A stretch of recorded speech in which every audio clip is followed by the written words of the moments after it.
दोस्तों, अजामिल नाम का एक सदाचारी ब्राह्मण था। वह कान्य कुब्ज प्रदेश में रहता था। प्रारंभिक जीवन में वह बहुत ही सदाचारी तथा अच्छे कर्म करने वाला व्यक्ति था।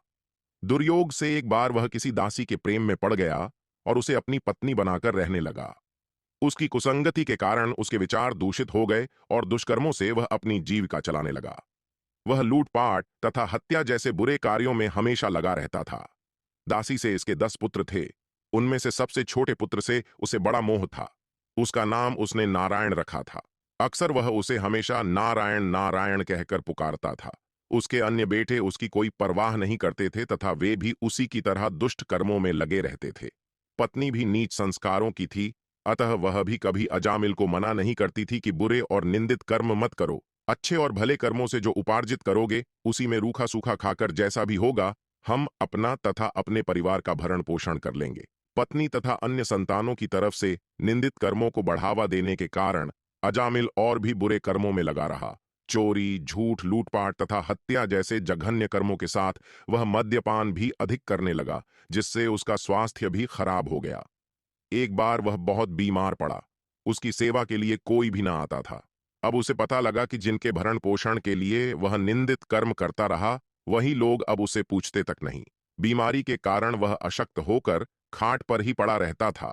उसमें स्वयं उठने बैठने तथा चलने फिरने की शक्ति भी न रही। छोटा बेटा नारायण ही उसकी पुकार सुनकर उसके पास आता और उसकी बात सुनता था। इसलिए वह हमेशा उसको ही नारायण नाम लेकर पुकारता था। उसको असाध्य रोग हो गया था। एक दिन उसे जब आभास हुआ कि अब वह नहीं बचेगा और उसके प्राणों का अंत हो जाएगा, तो व्याकुल होकर वह अपने छोटे पुत्र को नारायण नारायण कहकर पुकारने लगा। जब तक नारायण उसके पास नहीं पहुंचा, उसने नारायण नारायण की ही रट लगाए रखी। नारायण जब उसके पास आया तो जीवन से निराश हो उसका हाथ पकड़कर कहा, नारायण तू आ गया है। इतना कहते कहते ही उसका प्राणांत हो गया। शरीर अंत होने पर उसके जीव को लेने के लिए यमदूत आ पहुंचे और वे अजामिल के जीव को लेकर यमलोक चले जाएं। इससे पहले ही वैकुंठ से विष्णु के दूत आ गए और उन्होंने यमदूतों से कहा, अजामिल के जीव को तुम लोग नरक नहीं ले जा सकते। मरते समय इसने कई बार विष्णु को नारायण नारायण कहकर पुकारा था, अतः अब यह जीव स्वर्ग का अधिकारी है। यमदूत हंसकर बोले, इसके सारे जीवन का लेखा जोखा चित्रगुप्त की बही में लिखा है।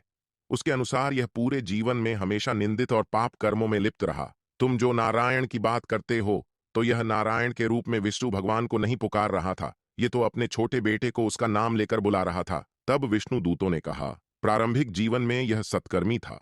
एक स्त्री की कुसंगति में पड़कर इसने पाप कर्म किए हैं। इस सब के बाद बेटे के नाम के बहाने ही सही, यह हमेशा नारायण नारायण कहता रहता था और अंत समय तो इसने नारायण नारायण कहते हुए अपने प्राण त्यागे। इसलिए यह जीव इतने पुण्य से ही स्वर्ग का अधिकारी है। इसको हम स्वर्ग ले जाएंगे। दोस्तों, इस प्रकार अजामिल नारायण के नाम की महिमा से स्वर्ग का अधिकारी बना। आशा करता हूं इस वीडियो से आपको कुछ जानकारी जरूर मिली होगी। तो वीडियो को लाइक करना और चैनल पर नए हो तो चैनल को सब्सक्राइब करना। Thank you.